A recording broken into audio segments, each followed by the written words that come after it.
रापा नुई खोए हुए दैत्यों का रहस्यमयी द्वीप प्रशांत महासागर के बिल्कुल बीचों बीच, जहां चारों ओर हजारों किलोमीटर तक बस पानी ही पानी है, वहीं एक छोटा सा द्वीप है जिसका नाम है रापा नुई, जिसे हम ईस्टर आइलैंड के नाम से जानते हैं।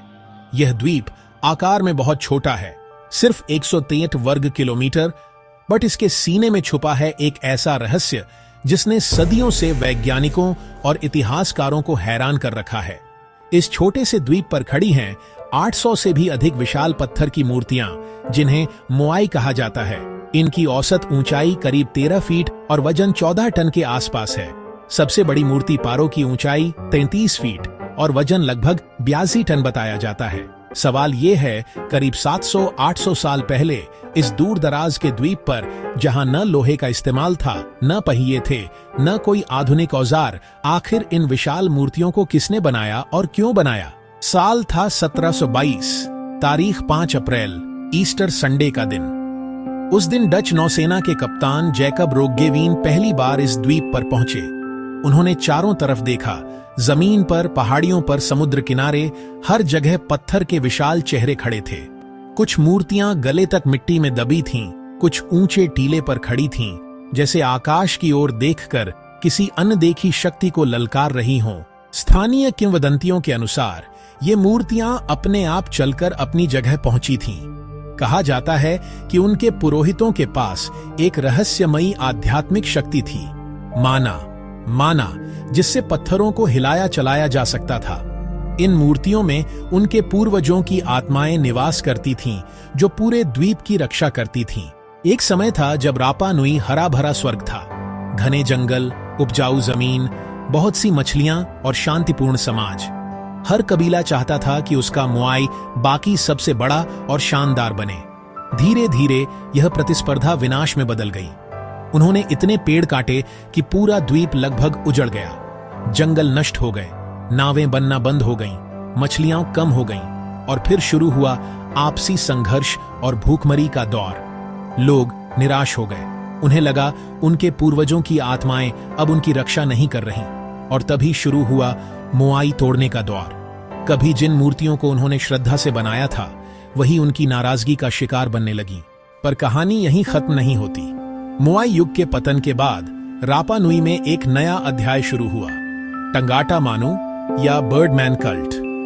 हर साल एक बार साहसी योद्धा ऊंची चट्टानों से समुद्र में छलांग लगाते, दूर स्थित छोटे द्वीप पर उड़कर जाने वाले पक्षी का पहला अंडा लेने। जो योद्धा सबसे पहले अंडा लेकर लौटता, वही एक साल के लिए द्वीप का शासक बनता, बर्डमैन। यह परंपरा भले अजीब लगे, लेकिन इसने रापा नुई समाज को फिर से संतुलन और व्यवस्था दी। आज वैज्ञानिक मानते हैं कि मोआई के चलने का रहस्य दरअसल एक अनोखी तकनीक थी। रस्सियों से मूर्ति के दोनों ओर खींचा जाता था, एक तरफ ढीला, दूसरी तरफ कसा, और इस तरह मूर्ति हिलते हिलते आगे बढ़ती थी। दूर से देखने पर लगता था जैसे वह अपने पैरों पर चल रही हो।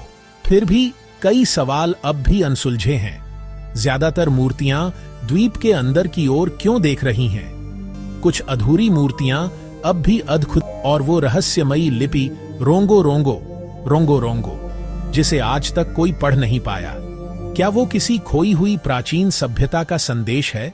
आज रापा नुई चिली का हिस्सा है और यूनेस्को वर्ल्ड हेरिटेज साइट घोषित है। हर साल हजारों लोग यहां आते हैं, उन मौन चेहरों को देखने जो सैकड़ों सालों से तूफान, बारिश और समय की धूल झेलकर आज भी वहीं खड़े हैं, जैसे किसी अनकही कहानी की रखवाली कर रहे हों।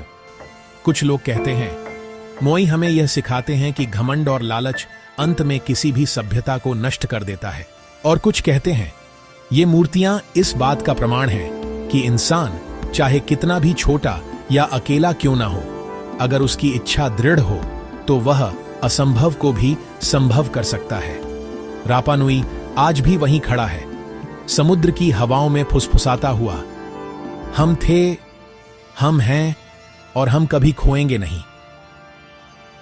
आपको हमारे चैनल पर ये छोटी छोटी कहानियां कैसी लगीं? साथ ही काल्पनिक बातों और प्राचीन सभ्यताओं पर भी चर्चा की जाती है। अगर आपको चैनल पसंद आया हो तो उसे सब्सक्राइब जरूर करें। आपको कुछ नया सीखने को मिलेगा।